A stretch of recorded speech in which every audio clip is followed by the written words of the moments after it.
What's up, traders? Welcome back. Today is a spicy day again. Don't forget to smash those like buttons for the new stream, subscribe if you haven't, jump in the Discord, check out Patreon.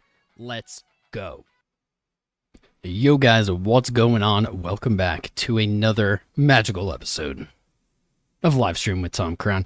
We had signs, we had signals that we had some kind of local bottom. We were looking for a retest of 49.1. We said, guys, if you're looking to go short, if you're not feeling comfortable, if you're looking to lock in some profit, this isn't the worst spot in the world, but I would wait for 49.1. Hopefully too many of you out, as we did trade a little bit lower before heading right back to 49.1. There it is. So I'll see weekends.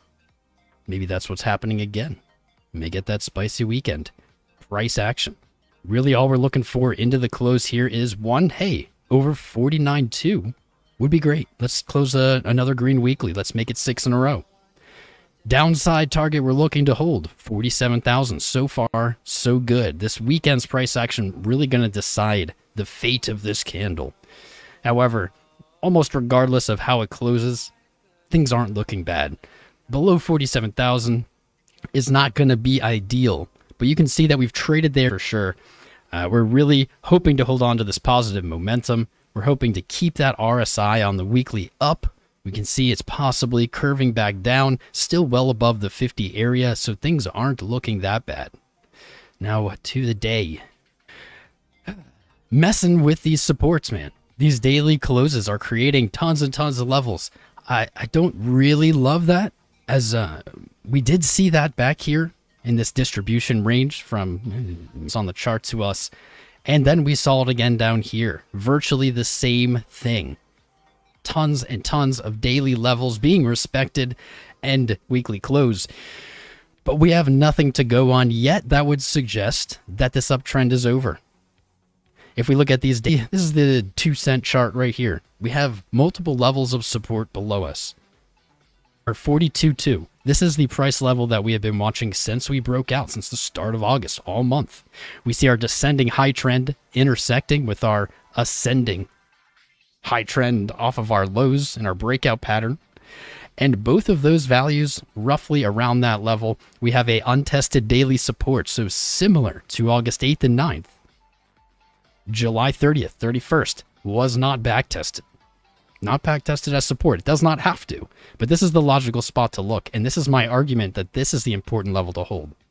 If 42.2 is broken, I'm going to then no longer be able to say we are in a clear uptrend, because at the moment, you see a rally into this weekend, maybe even at the start of next week.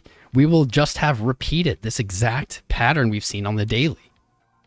Large green candles, large rallies, followed by softer, less powerful pullbacks, multiple bleeding red candles in a row, to be followed by another bullish rally engulfing candle. So that could be painting again here off of support at 44. It really does look very similar. And what that shows me, well, maybe not the cleanest pattern. This is still some kind of broadening wedge. We're seeing our highs come up, our lows are coming up, but our low trend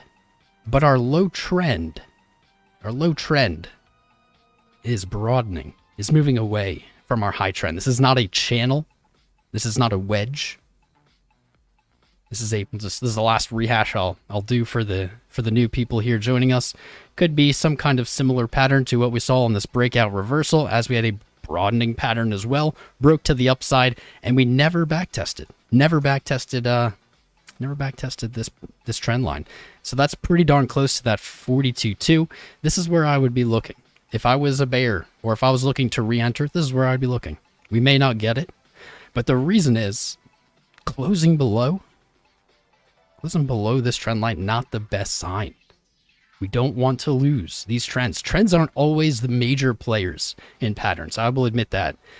But in scenarios like this, they are important. If we fall back below this descending high trend, we are very likely in a bear market.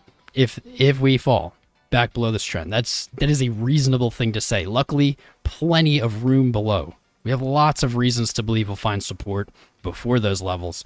Our moving averages being one of the most compelling.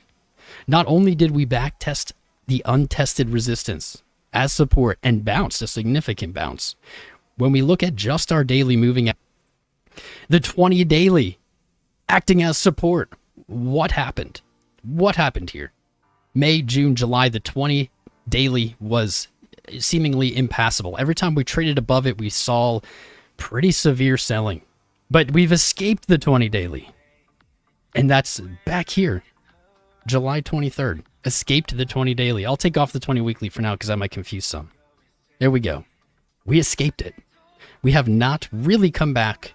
The 19th, we tested it as support. We got buyers. Yesterday, tested it as support. Today, finding buyers. Holding this 20 is amazing. An uptrend, in my opinion, is established by the 20 and 50 dailies. Downtrend, same thing. This was clearly a downtrend. Now we're clearly in an uptrend. We've retaken the 200.